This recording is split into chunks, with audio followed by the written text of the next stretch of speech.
This is going to be a very focused presentation because if you're running an e-commerce website, there are things you need to take into account that other types of websites don't. There are more opportunities and also more responsibilities. So for your e-commerce site, there's going to be a lot more demand on the content that you are using to sell your products. You are ultimately going to have to be interdependent upon usability. Because for you to be successful, not only do you have to increase search rankings, you have to present products as well as present the way that people can get those products. And it requires a lot more communication with the visitor because when people purchase online, it's an experience, and you have to ensure that that experience goes well. Otherwise, they're not going to come back. And so search engine optimization for e-commerce really steps up the level of what is required. So when it comes to original content, my number one rule is that you cannot use manufacturer content. Content that comes with the product from the manufacturer will never get you rankings because every other retailer will use the manufacturer content. The rule is that unique content gains rankings. And also, you can develop more of a personality and a uniqueness with your business when you use your own content to explain the product. Here's a great example at Fries.com, just taking a little snippet of their content. With the Canon VIXIA HF R10 dual flash memory camera recorder, blah, blah, blah, blah, blah. All right. What happened is this is the manufacturer content. If I take that sentence and I put it into a search engine, what I see is that there are 88,000 results. Those are every other retailer using exactly the same content on those websites. And you're not going to rank for it. You're up against 88,000 other people using the same exact manufacturer content. When you use original content that's unique, that's engaging, you improve your chances to rank for a product more than everybody else.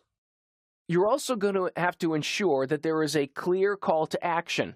Make sure your Add to Cart button is big and bold and obvious. One of the things that users struggle with is finding that next step option. If your Add to Cart button is not clear, then you're going to have a problem. And also, don't make people take a step before, such as checkmarking a box in order to add it to their cart if that's the only option. Make sure the process is smooth with as few clicks as possible to add something to the cart.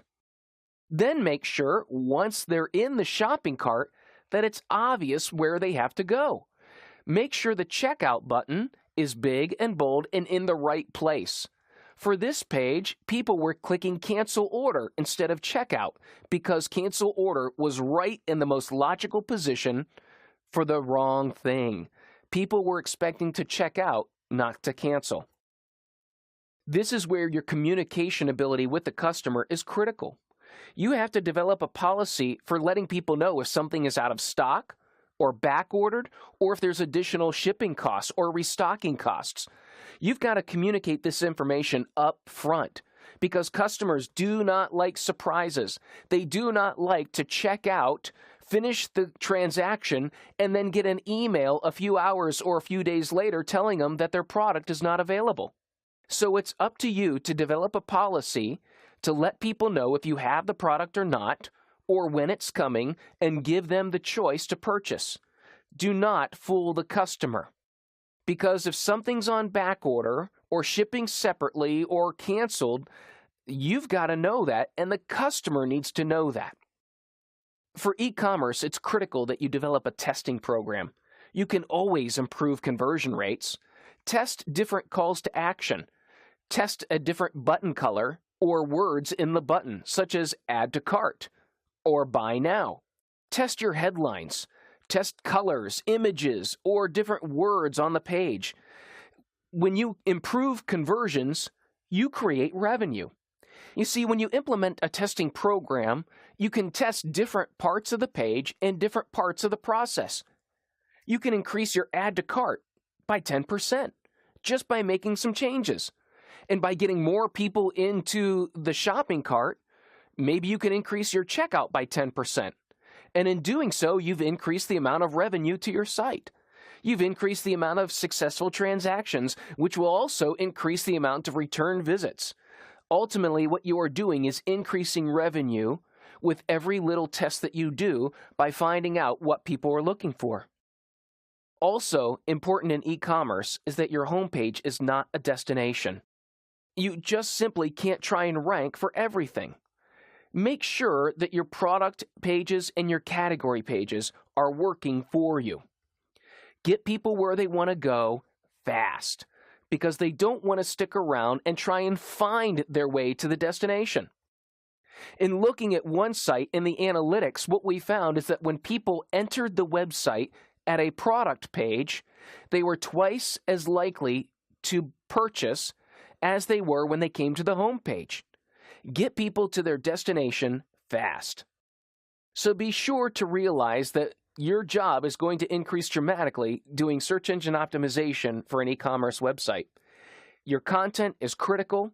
Using keywords, developing a conversion program and a testing program, and making sure that people are entering the site closer to their destination is all going to help you be a better search engine optimizer and increase the revenue for your company.